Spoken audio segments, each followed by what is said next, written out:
Hi എല്ലാവർക്കും Tony ചേട്ടൻ ബ്ലോഗ്സിലേക്ക് സ്വാഗതം. ഇന്ന് നമ്മൾ കാണാൻ പോകുന്നത് ആർദ്രം ഇന്ത്യയിലെ ഒരു പുതിയ വർക്കിലെ ഒരു ഭാഗമാണ്. ഇതിൽ നമ്മൾ ഡ്രോയർ എങ്ങനെ സെറ്റ് ചെയ്തിരിക്കുന്നു, ഡ്രോയർ ഈസി ആയിട്ട് നമുക്ക് എങ്ങനെ സെറ്റ് ചെയ്യാം, ഡ്രോയർ എങ്ങനെ നമുക്ക് ഊരിയെടുക്കാം, ഇതൊക്കെയാണ് നമുക്ക് ഇതിൽ കാണിക്കുന്നത് കറക്റ്റ് ആയിട്ട് കേട്ടോ. അപ്പോൾ ഇതാണ് നമ്മൾ ഉപയോഗിക്കുന്ന സ്ലൈഡർ നമ്മൾ ഡ്രോയറിൽ സെറ്റ് ചെയ്ത് വെച്ചിരിക്കുകയാണ്. ഒരു 15 mm ഗ്യാപ്പ് ഇട്ടുകൊണ്ടാണ് നമ്മൾ സ്ലൈഡർ സെറ്റ് ചെയ്തിരിക്കുന്നത് കേട്ടോ. സ്ലൈഡറിന്റെ വർക്കിംഗ് പ്രിൻസിപ്പിൾ ആണിത്. സോഫ്റ്റ് സ്ലൈഡർ ആണ് നമ്മൾ യൂസ് ചെയ്തിരിക്കുന്നത്. സ്ലൈഡറിന് ഒരു ലോക്കാണ് നമ്മൾ അത് ഊരിയെടുക്കാൻ എടുക്കുന്നത്. അത് ആ പിന്നാണ് ബ്ലാക്ക് കളറിൽ കാണുന്നത്. അതാണ് സ്ലൈഡറിന്റെ ആ പിന്ന്. ഈ പിന്ന് പുഷ് ചെയ്തുകൊണ്ട് നമ്മൾ സ്ലൈഡർ ബാക്കിലോട്ട് ഊരിയെടുക്കുകയാണ് ചെയ്യുന്നത്. അത് നമ്മൾ ഫിറ്റപ്പ് ചെയ്ത് കഴിഞ്ഞാലും ഊരിയെടുക്കാനായിട്ട് നമുക്ക് ഇതുപോലെ ചെയ്യാവുന്നതാണ്. നമ്മൾ യൂസ് ചെയ്തുകൊണ്ടിരിക്കുന്ന കിച്ചൺ കബോർഡുകളിലേക്ക് ഡ്രോയറുകൾ സ്റ്റക്കാക്കി പോകുന്നതിന് മുമ്പ് തന്നെ നമുക്ക് ഇതുപോലെ ഊരിയെടുത്ത് നമുക്ക് ക്ലീൻ ചെയ്തിട്ട് കഴിഞ്ഞാൽ നമുക്ക് ലാസ്റ്റ് ചെയ്യുന്നതായിരിക്കും. ഇനി നമ്മൾ ഡ്രോയർ എങ്ങനെയാണ് സെറ്റ് ചെയ്യുന്നതാണ് കാണാൻ പോകുന്നത്. അപ്പൊ ഡ്രോയർ സെറ്റ് ചെയ്യുന്നതിന് മുമ്പ് തന്നെ നമ്മൾ സ്ലൈഡർ ആദ്യമേ തന്നെ നമ്മൾ ആ ഡ്രോയറിലോട്ട് ഫിറ്റപ്പ് ചെയ്യും. അതിനുശേഷമാണ് നമ്മൾ ആ ഡ്രോയറിൽ നിന്ന് പിന്നിൽ നിന്ന് പുഷ് ചെയ്തുകൊണ്ട് നമ്മൾ സ്ലൈഡറിന്റെ ബാക്കി ഭാഗം ഊരിയെടുത്തതിന് ശേഷം ബോക്സിലോട്ട് നമ്മൾ ഫിറ്റപ്പ് ചെയ്യുന്നത്. ഡ്രോയറിൽ സ്ലൈഡർ പിടിപ്പിച്ചതിന് ശേഷം നമ്മൾ അതിൽ നിന്ന് ഊരിയെടുത്ത ബാക്കി ഭാഗമാണ് നമ്മളിപ്പോൾ ബോക്സിലോട്ട് ഫിറ്റപ്പ് ചെയ്തുകൊണ്ടിരിക്കുന്നത്. ഡ്രോയറിൽ ഫിറ്റപ്പ് ചെയ്തിരിക്കുന്ന സ്ലൈഡറിന്റെ നമ്മൾ സെന്റർ എടുത്തതിന് ശേഷം നമ്മൾ അതിന് ആ മെഷർമെന്റ് നേരെ ബോക്സിലോട്ട് ട്രാൻസ്ഫർ ചെയ്യുകയാണ്. ട്രാൻസ്ഫർ ചെയ്തതിന് ശേഷം നമ്മൾ റൈറ്റ് ആംഗിൾ ഉപയോഗിച്ചത് ലൈൻ ഇട്ടതിന് ശേഷം നമ്മൾ ബാക്കി ഭാഗം അതിലോട്ട് വെച്ച് ആ ലൈനിൽ വെച്ച് സ്ക്രൂ ചെയ്ത് പിടിപ്പിക്കുകയാണ് ചെയ്യുന്നത്.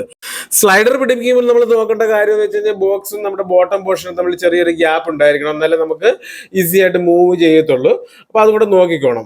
അപ്പൊ ഇതാണ് നമ്മുടെ ബോക്സിൽ സ്ലൈഡർ പിടിപ്പിച്ചിട്ടുണ്ട്. ഇനി നമ്മൾ റൈറ്റ് ആംഗിൾ ഉപയോഗിച്ച് ഇപ്പുറത്തോട്ട് കൂടെ ലൈൻ ട്രാൻസ്ഫർ ചെയ്യുകയാണ്. അതിനുശേഷം നമ്മൾ സ്ലൈഡറിന്റെ ബാക്കി ഭാഗം നമ്മൾ സ്ക്രൂ ചെയ്ത് പിടിപ്പിക്കുകയാണ്. കണ്ടോ, സ്ലൈഡറിന്റെ തന്നെ എൻഡിങ് പോർഷൻ നമ്മൾ ഏകദേശം ലെവൽ ചെയ്ത് വെച്ചുകൊണ്ടാണ് നമ്മൾ സ്ക്രൂ ചെയ്ത് പിടിപ്പിക്കുന്നത്. നമ്മൾ മാർക്ക് ചെയ്യുന്ന മെഷർമെന്റ് കറക്റ്റ് ഈക്വൽ ആയിട്ട് തന്നെ രണ്ട് സൈഡിലും വരണം. ഇല്ലെന്നുണ്ടെങ്കിൽ നമുക്ക് അതിന്റെ ഒരു വർക്കിംഗ് പ്രിൻസിപ്പിൾ കറക്റ്റ് ആയിട്ട് വരത്തില്ല കേട്ടോ. അല്ലെങ്കിൽ ചെറിയ സ്റ്റക്ക് കാണിക്കും. അപ്പം നമ്മൾ കറക്റ്റ് ആയിട്ട് ഈക്വൽ മെഷർമെന്റ് ആയിരിക്കണം. റൈറ്റ് ആംഗിൾ ഉപയോഗിച്ച് വരയ്ക്കുമ്പോഴും പ്രത്യേകം ശ്രദ്ധിക്കണം. അപ്പൊ കറക്റ്റ് പാരലായിട്ട് തന്നെ നിന്നില്ല എന്നുണ്ടെങ്കിൽ അത് കറക്റ്റ് മൂവ്മെന്റ് നമുക്ക് ക്ലിയർ ആയിട്ട് കിട്ടത്തില്ല. അപ്പൊ നമ്മൾ മാർക്ക് ചെയ്തേക്കുന്ന കറക്റ്റ് പോർഷനിൽ തന്നെ നമുക്ക് എല്ലാ സ്ക്രൂകളും കൊടുത്തതിന് ശേഷം നമുക്ക് സെറ്റ് ചെയ്ത് വെച്ചിരിക്കുന്ന ഡ്രോയർ നമുക്ക് ഇതിലോട്ട് സ്ലൈഡ് ചെയ്ത് നമുക്ക് കയറ്റാവുന്നതാണ്.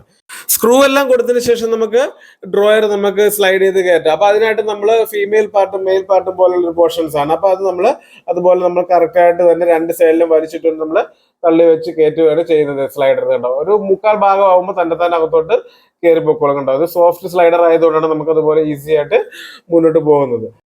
ഇനി നമുക്ക് മോപ്പറ്റ് പീസ് ആണ് പിടിപ്പിക്കേണ്ടത്. അപ്പം അത് നമ്മൾ നേരത്തെ തന്നെ കട്ട് ചെയ്ത് വെച്ചിട്ടുണ്ട്. അപ്പൊ ഗ്യാപ്പ് എല്ലാം സെറ്റ് ചെയ്തുകൊണ്ട് തന്നെ നമ്മൾ നേരത്തെ കട്ട് ചെയ്ത് വെച്ചിട്ടുണ്ടായിരുന്നു. ഇനി നമ്മളത് നേരെ സ്ക്രൂ ചെയ്ത് പിടിപ്പിച്ചാൽ മതി. അപ്പൊ നമ്മൾ ആ ഈക്വൽ ഗ്യാപ്പിലെല്ലാം കൂടെ വെച്ച് സെറ്റ് ചെയ്ത് സ്ക്രൂ ചെയ്യുകയാണ് നമ്മൾ ചെയ്യുന്നത്.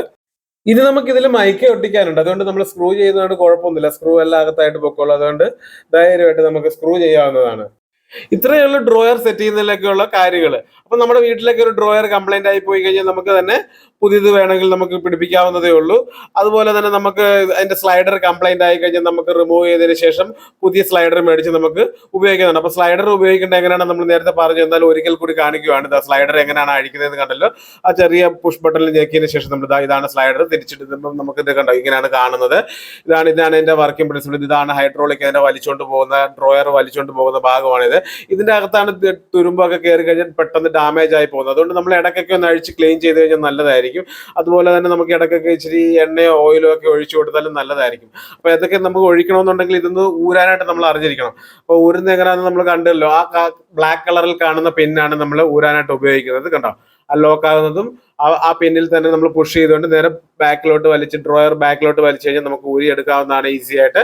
അതുപോലെ തന്നെ ഊരി എടുത്തതിന് ശേഷം നമ്മൾ ക്ലീൻ ചെയ്തതിന് ശേഷം നമുക്ക് പുഷ് ചെയ്ത് നേരെ ഇടാവുന്നതാണ്. പുഷ് ചെയ്ത് ഇടുമ്പോഴേക്കും നമ്മൾ ശ്രദ്ധിക്കേണ്ട കാര്യം കറക്റ്റ് ആയിട്ട് 2 സെല്ല് സ്ലോട്ട് കറക്റ്റ് ആയിട്ട് ഇടുക. ഇത്രയുള്ള നമുക്ക് ശ്രദ്ധിക്കേണ്ട കാര്യം. അപ്പം നമ്മൾ 4ാമത്തെ ഡ്രോയർ ആണ് സെറ്റ് ചെയ്യാൻ പോകുന്നത്. അപ്പം ഒരിക്കൽ കൂടി 4ാമത്തെ ഡ്രോയർ കൂടെ നമുക്ക് കാണാം. അപ്പം ആദ്യത്തെ ഡ്രോയർ ശ്രദ്ധിച്ചില്ലെങ്കിൽ നമുക്ക് കുറച്ചുകൂടെ വ്യക്തമായിട്ടാണ് നമ്മൾ അടുത്ത ഡ്രോയർ സെറ്റ് ചെയ്യുന്നത് കാണിക്കുന്നത്. അപ്പം നമ്മൾ അതുപോലെ തന്നെ നമ്മൾ ആദ്യത്തെ സ്ലൈഡറിൽ സെറ്റ് ചെയ്തതിന്റെ ആ സെന്റർ ഗ്യാപ്പ് എടുത്തുകൊണ്ട് നമ്മൾ താഴത്ത് വരച്ചതിന് ശേഷം നമ്മൾ സ്ലൈഡറിന്റെ എൻഡ് പോയിന്റ് കറക്റ്റ് ലെവൽ വെച്ചുകൊണ്ട് തന്നെയാണ് നമ്മൾ സെറ്റ് ചെയ്തത്. കണ്ടോ, അത് പുഷ് ചെയ്ത് കഴിയുമ്പോൾ കറക്റ്റ് ലെവലിൽ തന്നെ നിൽക്കും. ഇത് നമ്മൾ അതേപോലെ ഓപ്പോസിറ്റ് സൈഡിൽ കറക്റ്റ് പാരൽ ലൈൻ അടിച്ചിട്ടുണ്ട്. കണ്ടോ, ലൈൻ അടിച്ചിരിക്കുന്നത് കാണാമല്ലോ. ആ ലൈനിലോട്ട് വെച്ചാണ് നമ്മൾ ഇനി സ്ക്രൂ ചെയ്യാൻ പോകുന്നത്. അപ്പൊ അതും കൂടെ നമ്മൾ സ്ക്രൂ വെച്ചതിന് ശേഷം നമുക്ക് നേരെ ഡ്രോയർ കയറ്റി ഇടാവുന്നതാണ്. അങ്ങനെ നമ്മുടെ സ്ലൈഡർ 2 പിടിപ്പിച്ച് കഴിഞ്ഞ് നമ്മൾ ഡ്രോയർ എടുത്തിടാൻ പോവുകയാണ്. അപ്പൊ ഡ്രോയർ ഇടുമ്പോഴേക്കും എങ്ങനെ കറക്റ്റ് ആയിട്ട് ഇടുന്നതെന്ന് നോക്കണം. അതിന്റെ ഫീമെയിൽ പാർട്ട് മേൽ പാർട്ടുമായിട്ട് നമ്മൾ നോക്കണം. കണ്ട എങ്ങനെയാണ് കയറി പോകുന്നത് നോക്കണം. കറക്റ്റായിട്ട് 2 സൈഡിലും ഒരേപോലെ വെച്ചിട്ട് തന്നെ നമ്മൾ കയറ്റണം. അതുപോലെ തന്നെ പുഷ് ചെയ്ത് കൊടുത്തു കഴിഞ്ഞാൽ തന്നെ അകത്തോട്ട് വലിച്ചുകൊണ്ട് പോയിക്കൊള്ളും കേട്ടോ. അപ്പൊ ഇനി നമ്മൾ ഇതിന്റെ മോപ്പറ്റും കൂടെ പിടിപ്പിച്ചു കഴിഞ്ഞാൽ അതിന്റെ പരിപാടി കഴിഞ്ഞു. അപ്പൊ മോപ്പറ്റ് പിടിപ്പിക്കാൻ പോവാണ്. മോപ്പറ്റ് പിടിപ്പിക്കുന്നത് നേരത്തെ പറഞ്ഞില്ല. പിന്നെ മുകളിലത്തെ 2 പിടിപ്പിച്ച് കഴിയുമ്പോൾ കറക്റ്റ് അതിന് പാരലിൽ നിൽക്കത്തക്ക രീതിയിൽ തന്നെ ആയിരിക്കും നമ്മൾ പിടിപ്പിക്കുന്നത്. അപ്പോൾ നമ്മുടെ ഈ വീഡിയോ കണ്ടിട്ട് ഡ്രോയർ സെറ്റ് ചെയ്യുന്നത് എങ്ങനെയാണെന്നും ഡ്രോയറിൽ സ്ലൈഡർ സെറ്റ് ചെയ്യുന്നത് എങ്ങനെയാണെന്നും അത് അഴിക്കേണ്ടത് എങ്ങനെയാണെന്നും എല്ലാവർക്കും മനസ്സിലായി കാണുമെന്ന് വിചാരിക്കുന്നു. ഏറ്റവും കൂടുതലായി ഈ വീഡിയോ ഉപകാരപ്പെടുന്നത് നമ്മുടെ വീടുകളിലൊക്കെ ഡ്രോയറുകൾ സ്റ്റക്കായി പോകുമ്പോഴൊക്കെ ഒന്ന് ക്ലീൻ ചെയ്യണമെന്ന് തോന്നുമ്പോഴേക്കും നമുക്ക് ഈ വീഡിയോ കണ്ടു കഴിഞ്ഞാൽ നമുക്ക് ഈസി ആയിട്ട് തന്നെ ഡ്രോയറുകൾ അഴിച്ച് നമുക്ക് ക്ലീൻ ചെയ്യാവുന്നതാണ്. ഓയിലൊക്കെ അപ്ലൈ ചെയ്ത് നമുക്ക് റീസെറ്റ് ചെയ്യാവുന്നതാണ്. ഇതിൽ എന്തെങ്കിലും ഡൗട്ട് ഉണ്ടെങ്കിൽ നമ്മുടെ കമന്റ് ബോക്സിൽ കമന്റ് ചെയ്താൽ മതി. അതുമല്ലെങ്കിൽ ആർദ്രം ഇന്റീരിയലാണ് ഈ വർക്ക് ചെയ്തുകൊണ്ടിരിക്കുന്നത്. അപ്പൊ ആർദ്രം ഇന്റീരിയലിന്റെ ഫോൺ നമ്പർ നമ്മൾ ഇതിൽ കൊടുത്തിട്ടുണ്ട്. അതിൽ വിളിച്ച് കോൺടാക്ട് ചെയ്യാവുന്നതാണ്. ഇതുപോലെ ഉപകാരപ്രദമായ ഒരുപാട് വീഡിയോകൾ ഇനിയും വരുന്നതായിരിക്കും. അപ്പൊ അത് കാണുന്നതിനായി നമ്മുടെ ചാനൽ സബ്സ്ക്രൈബ് ചെയ്തിട്ടില്ലെങ്കിൽ ഒന്ന് സബ്സ്ക്രൈബ് ചെയ്യുക.